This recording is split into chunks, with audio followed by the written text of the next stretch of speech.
Hola, muy buenas. Vamos a empezar el tema siguiente, que sería el tema 9, que corresponde a estadística y probabilidad. Lo cierto es que este tema lo vamos a dividir en dos partes, como pone en el título. Una primera parte que hace referencia a estadística y otra segunda parte que hará referencia a la probabilidad. Empezamos primero por la estadística. Primero, ¿qué es esto de la estadística? Mirad, la palabra estadística viene como, más o menos creo que se intuye de la palabra estado. En realidad, el estado de siempre, desde que se constituye, eh, tiene la necesidad de controlar un poco a su habitante, es decir, saber cuántos habitantes tiene, saber cuáles son sus riquezas, saber un poco cómo tienen distribuidas las tierras en aquello entonces, ¿vale? Entonces, por decirlo de alguna manera, el Estado se ha encargado de siempre de recopilar esa información. Eso ha derivado un poco hasta nuestros días y la estadística es la parte de la matemática que se encarga no solamente de recoger información o de recopilar información, también de representar la información, también de extraer información importante de esa información. Por ejemplo, imaginad que llegan las elecciones municipales, locales municipales o elecciones nacionales y a los partidos políticos les interesa saber un poco qué partido político es el que va a ganar las elecciones. Entonces, para ello se realiza una serie de estudios estadísticos para determinar un poco por dónde van a ir los tiros. Por tanto, la estadística no deja de ser un poco un estudio que, como decía, va a intentar recopilar información, resumir información y extraer información a partir de una serie de datos. Bueno, lo primero, deciros una serie de términos que tenéis que saber. Por ejemplo, ¿qué se entiende por población? Cuando yo quiero hacer un estudio estadístico, el conjunto de elementos en el que se hace ese estudio es lo que se conoce como la población. Eso lo vamos a poner como el apartado 1, que sería la introducción al tema, ¿vale? Por tanto, ya sabes que la población va a ser el conjunto de elementos en el que se quiere hacer un estudio estadístico, ¿vale? Conjunto de elementos sobre el que se quiera hacer un estudio estadístico. Es decir, imaginaos el ejemplo que yo he puesto antes. Nosotros queremos saber, cuando dentro de 3 años sean elecciones nacionales, qué partido político va a ganar. Pues bien, la población sería toda España, es decir, todos los habitantes mayores de 18 años que tienen derecho a votar. Esa sería la población.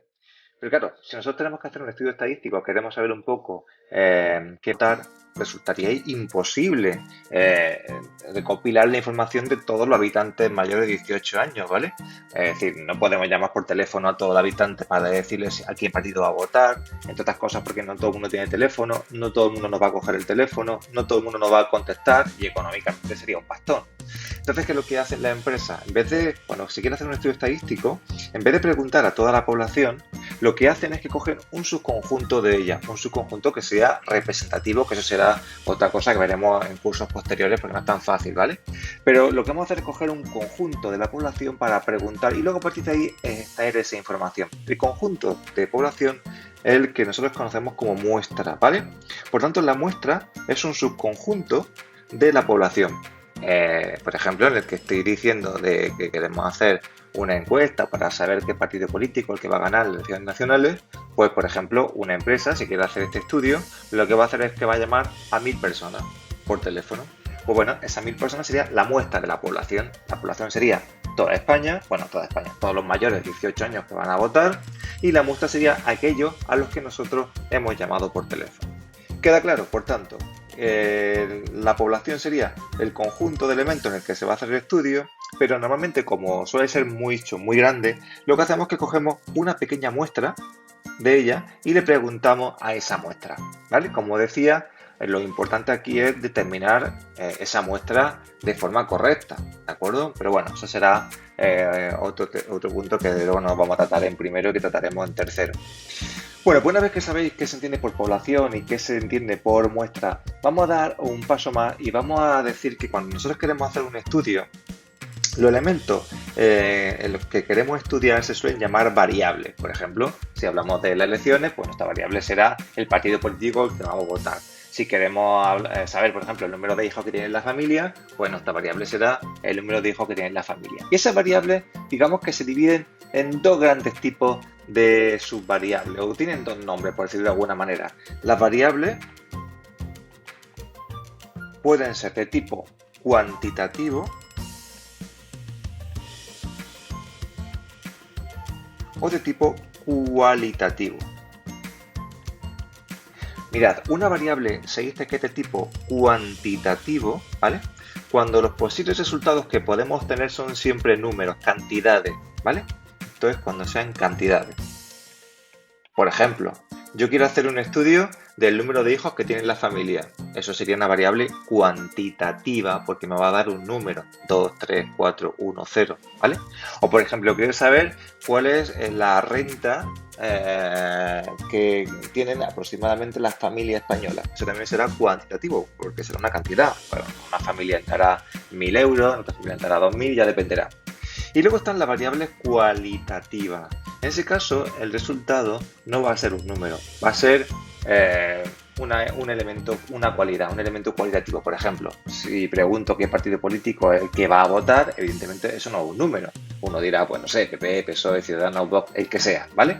O por ejemplo, si quiero saber cuál es el color favorito de una clase, pues evidentemente tampoco eso va a dar un número, pues saldrá rojo, saldrá verde, saldrá amarillo. Por tanto, las variables pueden ser cuantitativas si el resultado va a ser un número, una cifra, y cualitativa si el resultado va a ser una cualidad, ¿vale? Es decir, si no se puede expresar con números el resultado.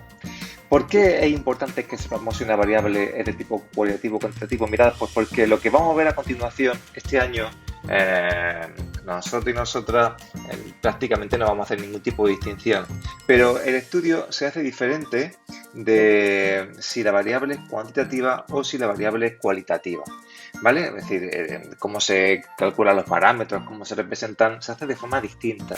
Nosotros, como este es el primer año que lo estamos viendo, no vamos a ver ningún tipo de diferencia, pero que sí me gusta que os vaya ya sonando el nombre y en algunos ejercicios de hecho lo pregunta, que sepáis que una variable a estudiar será cuantitativa si sus resultados son numéricos y cualitativa si sus resultados no se pueden expresar con números, ¿de acuerdo? Bien, una vez que ya tenemos eso y que sabemos que cuando queremos hacer un estudio tenemos una variable a estudiar y que puede ser de uno de estos dos tipos, aunque como decían primero, no nos va a dar exactamente igual, vamos a ver un poco qué se hace con este tipo de variable. Vámonos al punto primero, que es lo que se conoce como tabla de frecuencia.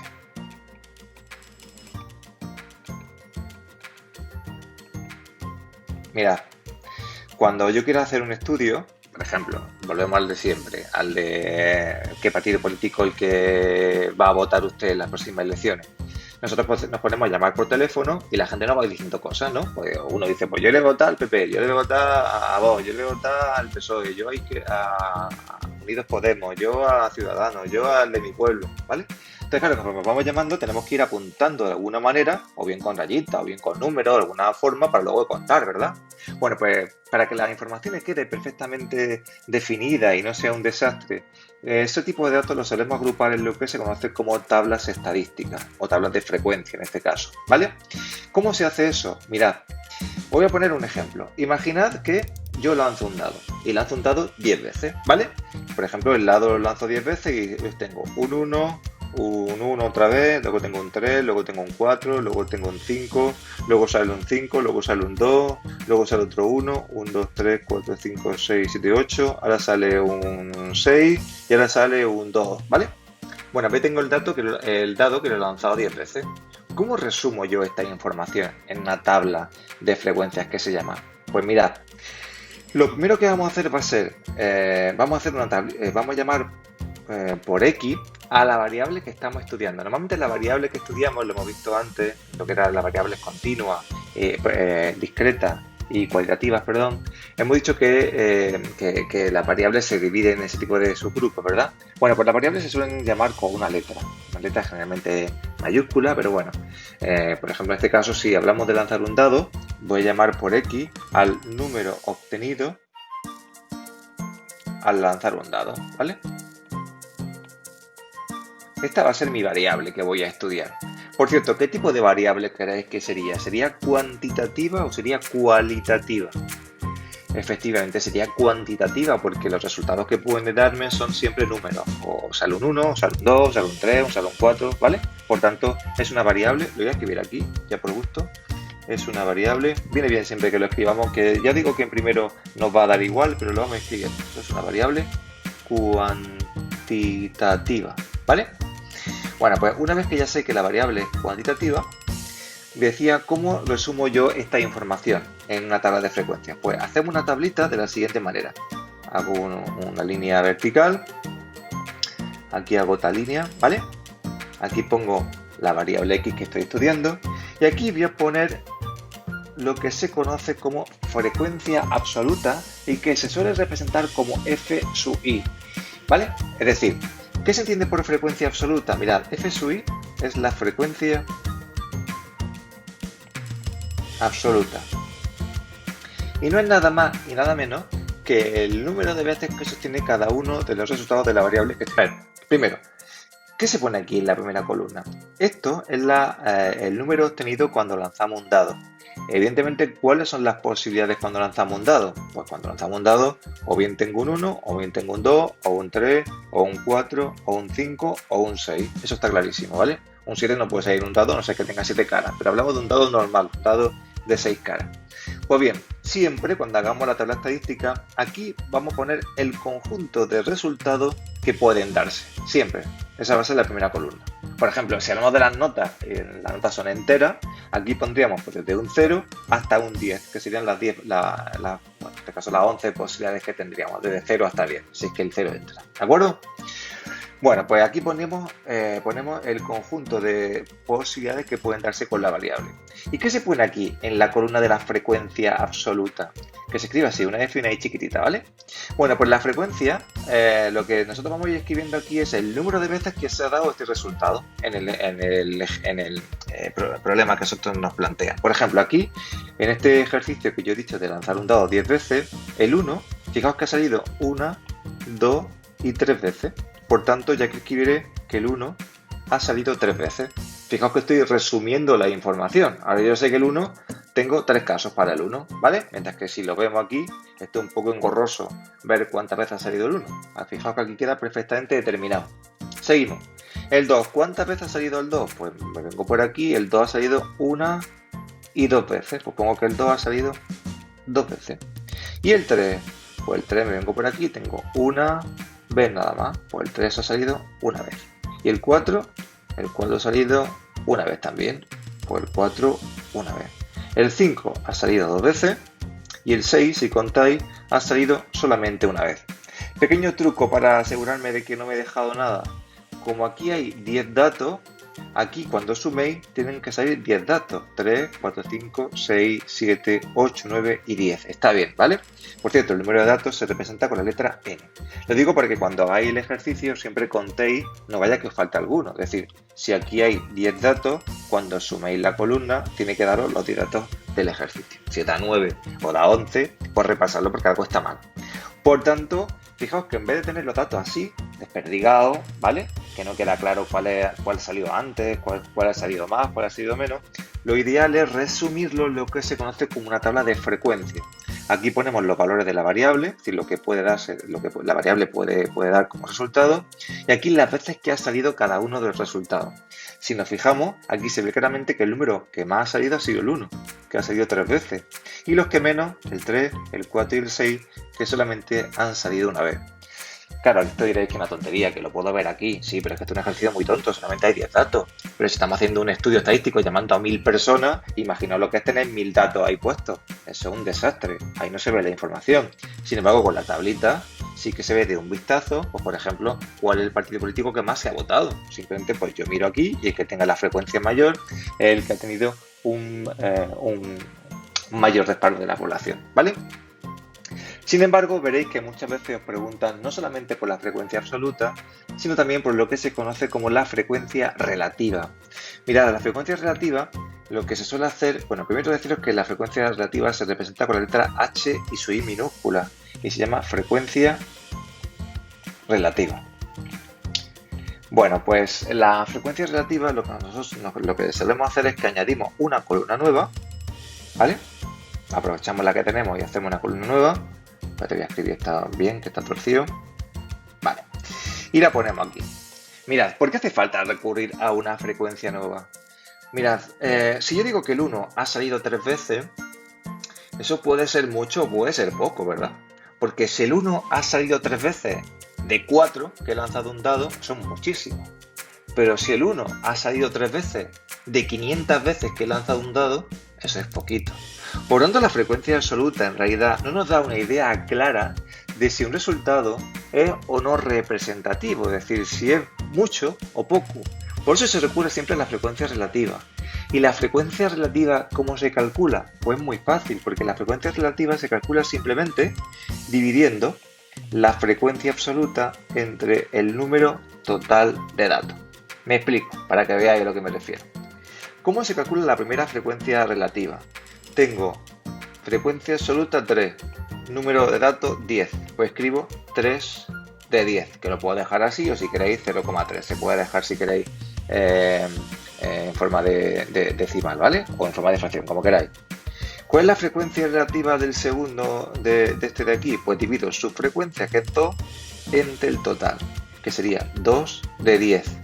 O, si lo queréis en forma decimal, 0,2. Hacemos lo mismo con el siguiente, sería 1 de 10 o 0,1. Lo mismo con el siguiente, 1 de 10 o 0,1. Lo mismo con el siguiente, 2 de 10 o 0,2. Y lo mismo con el siguiente, 1 de 10 o 0,1, como queráis.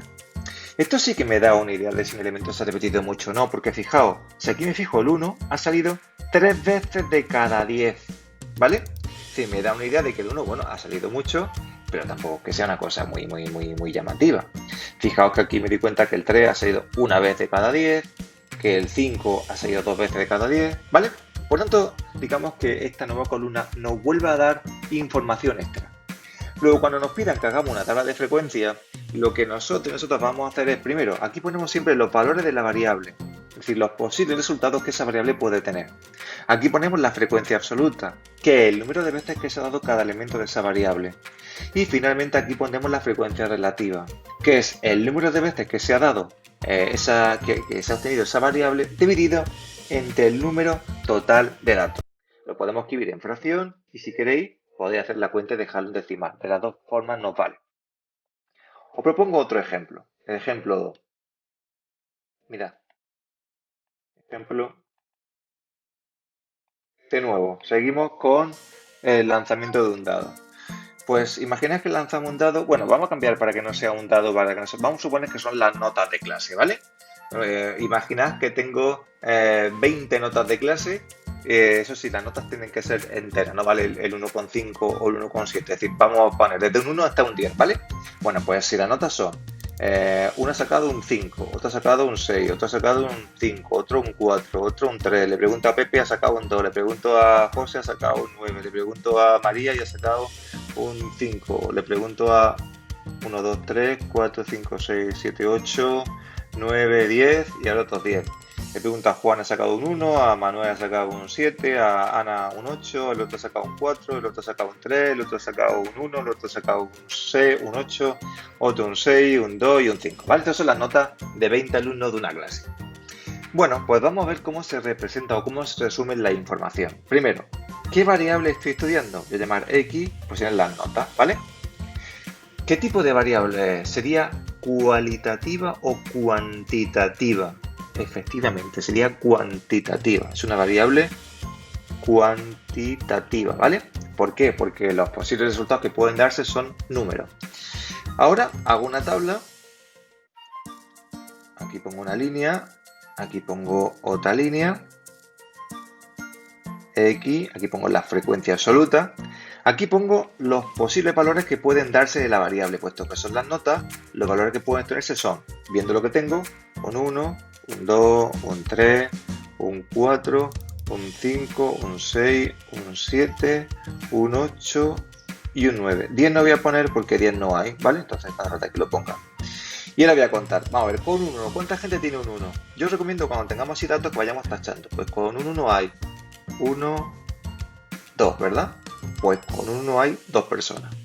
Con un 2, ¿cuánta gente hay? Pues con un 2 tenemos 1, 2 y 3. Hay 3 personas que han sacado un 2. ¿Cuánta gente ha sacado un 3? Pues tenemos 1, 2, 3 personas. ¿Cuánta gente ha sacado un 4? Pues tengo 1, 2 personas con un 4. ¿Cuánta gente ha sacado un 5? Con un 5 tengo 1, 2, 3, 4 personas que han sacado un 5 Y con un 6, 1, 2, con un 7, 1, con un 8, 1 y 2, y con un 9, un 1. ¿Qué es lo que tenéis que hacer para aseguraros de que está bien? Pues cuando suméis, nos tienen que dar 20 alumnos, ¿de acuerdo? Lo sumáis y os aseguráis que nos da 20. Esta sería la tabla con la frecuencia absoluta hecha. ¿Cómo se calcularía la frecuencia relativa? Bueno, pues hacemos una nueva columna, ¿vale? En este caso sería la h sub i, y lo único que tenéis que hacer vosotros y vosotras es dividir la frecuencia absoluta entre el total. Es decir, la primera sería 2 entre 20, 2 de 20. La segunda, 3 de 20. La tercera, 3 de 20. La siguiente, 2 de 20, 4 de 20, 2 de 20, 1 de 20, 2 de 20 y 1 de 20. Si queréis podéis hacer la cuenta con decimales. Y así tenemos nuestra tabla estadística hecha. Fijaos que aquí nos damos cuenta, por ejemplo, que lo que más notas tenemos, pues el 5. Hay 4 alumnos que han sacado un 5, que es los que más alumnos hay con esa nota. Y luego pues tenemos un solo alumno que ha sacado un 9, ¿vale? Luego tenemos aquí 3 alumnos que han sacado entre un 2 o un 3, que no es una clase muy buena, la verdad, pero bueno. ¿Veis? Es decir, tenemos todos estos datos que tenemos aquí, los tenemos resumidos en una tabla, ¿vale? Luego estaremos en la información de ella, como la media, vamos a hacer la media ponderada y la moda, pero por ahora solamente quiero que sepáis cómo se calcularía nuestra tabla estadística. Y finalmente lo dejamos aquí. Siempre se ha dicho que una imagen vale más que 1000 palabras, es decir, vale muy bien, está muy bien hacer la gráfica esta, pero, la tabla esta, pero ¿y si lo puedo hacer con un dibujo? ¿Vale? ¿Y si los datos los puedo ver con un dibujo? Bueno, pues eso es lo que vamos a ver ahora. Mirad, si nosotros cogemos, que sería el punto segundo, que sería la representación de los datos, recuerdo que la estadística, uno de los objetivos era representar datos, ¿verdad? Pues el punto segundo sería representación de datos.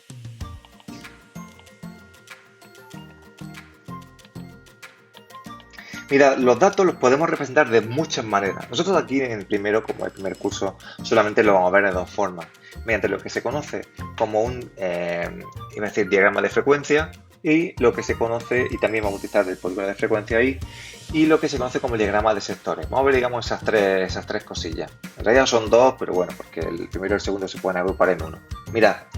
Cuando yo quiero agrupar los datos, el primer tipo de representación es lo que se conoce, el 2.1. Voy a ponerlo aquí como diagrama de barra. Y es muy fácil, porque lo único que tenéis que hacer simplemente es que hacemos un eje de coordenadas, estamos ya acostumbrados a hacer. Aquí ponemos los valores de la variable y aquí ponemos la frecuencia absoluta. Por ejemplo, mirad, en el ejemplo este del dado, voy a recortar esto y voy a llevármelo allí. Voy a dar a copiar. Imaginaos que y aquí lo voy a pegar. Bueno, pues imaginad que yo quiero representar estos datos en un diagrama de barras. ¿Qué es lo que tengo que hacer? Pues mirad, aquí abajo se ponen los valores de la variable, ¿vale?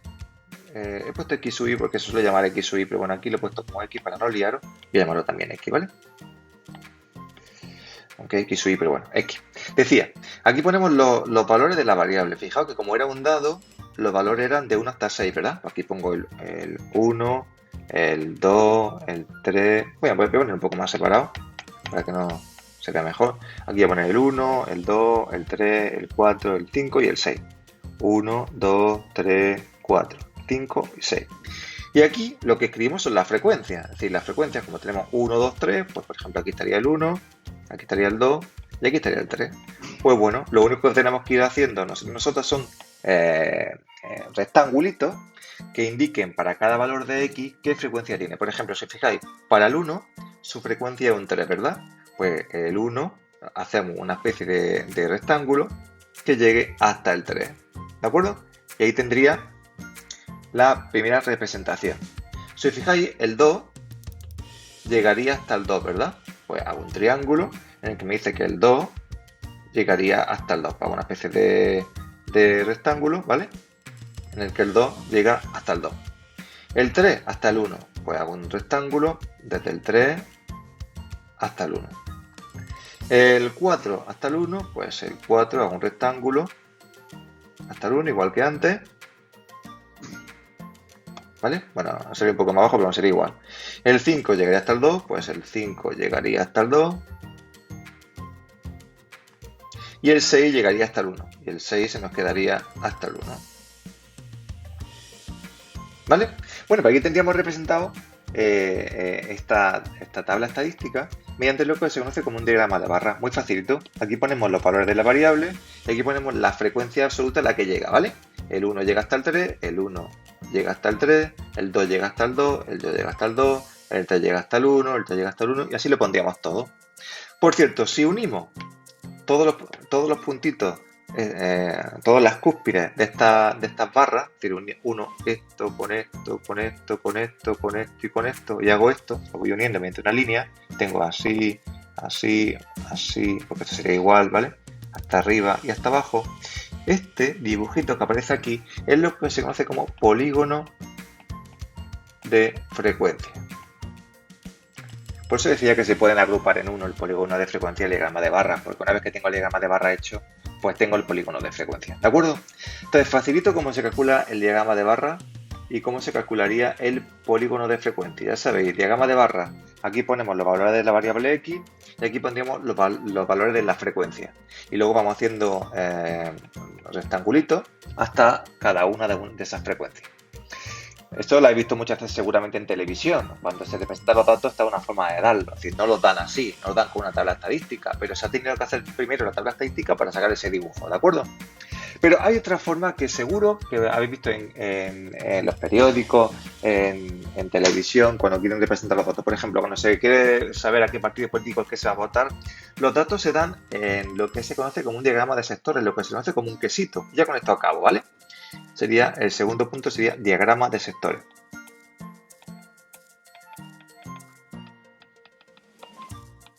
Es decir, todos habéis visto en televisión que dibujan un quesito así, en el que dicen, pues el 90% de la gente, bueno, 90, aquí, yo qué sé, el 60% de los encuestados dicen no sé qué, otro 30%, 20% no sé qué, ¿vale? Y lo dibujan de colores. Eso es lo que se conoce como un diagrama de sectores. Entonces también se utiliza muchísimo, ¿vale? Por ejemplo, este de aquí se utiliza pues, cuando quieren, nos quieren explicar un poco la evolución del paro o cómo va evolucionando la bolsa. Este tipo de representación es la que se utiliza para esos casos. Pero si hablamos, por ejemplo, de una encuesta o cosas así, pues normalmente se utiliza el diagrama de sectores. ¿Y eso cómo se hace? ¿Cómo hago yo un diagrama de sectores? Bueno, pues mirad, voy a recurrir al mismo ejemplo este de aquí, para aprovechar ya que lo tengo. Voy a copiarlo y voy a pegarlo aquí, para ver cómo se hace con un diagrama de sectores. Vaya, ha salido un poco de aquella manera, pero bueno. Aquí tenemos el ejercicio. ¿Cómo representaría esto con un quesito, como se dice? Pues mirad, lo que tenéis que hacer vosotros y vosotras para representar esto con un quesito es iros a la frecuencia relativa. Es decir, nos iremos a esta frecuencia. Igual que para hacer este ejercicio nos hemos ido a la primera columna, a la frecuencia absoluta. Para hacer el diagrama de sectores nos vamos a ir a la segunda columna, a la de la frecuencia relativa. ¿Vale? Y como un circulito tiene en total 360 grados, y lo que vamos a hacer es que lo vamos a ir troceando, lo que vamos a hacer es que esta frecuencia relativa lo vamos a multiplicar cada uno de ellos por 360 grados. Y así es como vamos a ir sacando, ¿vale? Cada uno de los elementos de estos diagramas de barra. Por ejemplo, mirad, me explico. Esto quizá voy a ponerlo por aquí mejor porque voy a hacer una cosa. Vengo por aquí. Como decía, para dibujar nuestro quesito, lo que vais a hacer va a ser lo siguiente. El h sub i lo vais a multiplicar por 360 grados. Es decir, vais a coger este 0,3 y lo vais a multiplicar por 360 grados, ¿vale? Que sería 6 por 3, 18, 3 por 1, 9, 3 por 9, nadie. Serían 108 grados. Cogéis el segundo y lo multiplicáis por 360 grados, que sería 6 por 2 son 12, ¿vale? 3 por 2 serían 72. Hacemos lo mismo con el siguiente, 0,1, lo multiplicáis por 360 grados, ¿vale? Que sería 36. Cogéis el siguiente, 0,1, lo multiplicáis por 360 grados, que sale 36. El siguiente, 0,2, lo multiplicáis por 360 grados, que serían 72 grados. Y el último, 0,1, lo multiplicáis por 360 grados y nos sale 36 grados. Bueno, entonces, ¿cómo se representa esto? Pues nos vamos, hacemos el circulito, ¿vale? Así, perfecto. Recordad que 90 grados viene a ser una cosa así, una L. Por tanto, una de dos. O bien cogemos nuestros transportadores de ángulos y vamos colocando cada uno de estos ángulos aquí, o bien lo hacemos un poco a ojo sabiendo que estos son 90 grados. Entonces, para dibujar el primero, ¿cómo dibujaría 108 grados? Pues fijaos que si estos son 90, pues sería un poquito más. Lo podemos hacerlo a ojo, ¿vale? Pues este sería, por ejemplo, el 1.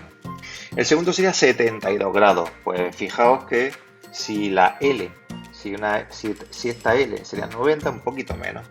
Pues una cosa así aproximadamente. Este sería el segundo, ¿vale? 36 grados, pues sería una cosa así, la mitad. 36 grados sería una cosa así, pues la mitad. Luego 72 grados, pues volvería a ser esto. Y luego otros 36. Aquí teníamos el 1, el 2, el 3, el 4, el 5 y el 6. Lo podemos colorear, ¿vale? Muchas veces, por ejemplo, podemos colorear el 1 pues, de amarillo, podemos colorear el 2 de naranja, ¿vale? Y ya vamos haciendo un diagrama, ¿vale? De sectores en la que se ve de forma mucho más visual, ¿vale? Este, por ejemplo, de verde y este, por ejemplo, de azul, ¿vale? Entonces, como ves, se ve mucho más visual. Entonces, por ejemplo, que el 1 es el que más ha salido, ¿verdad? El que tiene el trozo más grande. De hecho, eso es así. Y que luego el 2 y el 5 pues vienen a ser más o menos lo mismo, ¿vale? Y luego el 36, el 3 y el 4 pues más o menos son iguales. Entonces, decía, hombre, esto para hacerlo perfecto habría que hacerlo con un transportador de ángulos, ¿vale? Pero me vale con que sepáis que esto es 90, pues un poco menos de 90, un poco más cerrado, un poco más abierto, un poco más de 90, ¿vale? Entonces, a la hora de dibujar, de representar valores estadísticos, tenéis o bien un diagrama de barras con la barrita, o bien un polígono de frecuencia uniendo los extremos de esas barritas. Os recuerdo que aquí se ponen los valores de la variable y aquí se pone la frecuencia absoluta. Y si nos vamos a las frecuencias relativas, lo que hacemos es que las multiplicamos por 360 cada una de ellas, ¿vale? Y estos ángulos son los que dibujamos en nuestro circulito, ¿vale? Os recuerdo que para dibujarlo de forma exacta podría utilizar el transportador de ángulos semicírculo. O bien nos quedamos con la idea de que estos son 90 grados, una L, y a partir de ahí pues vamos jugando un poco más abierto, un poco más cerrado. ¿De acuerdo? Bueno, pues para ver si lo habéis entendido, ahora os planteo una serie de ejercicios.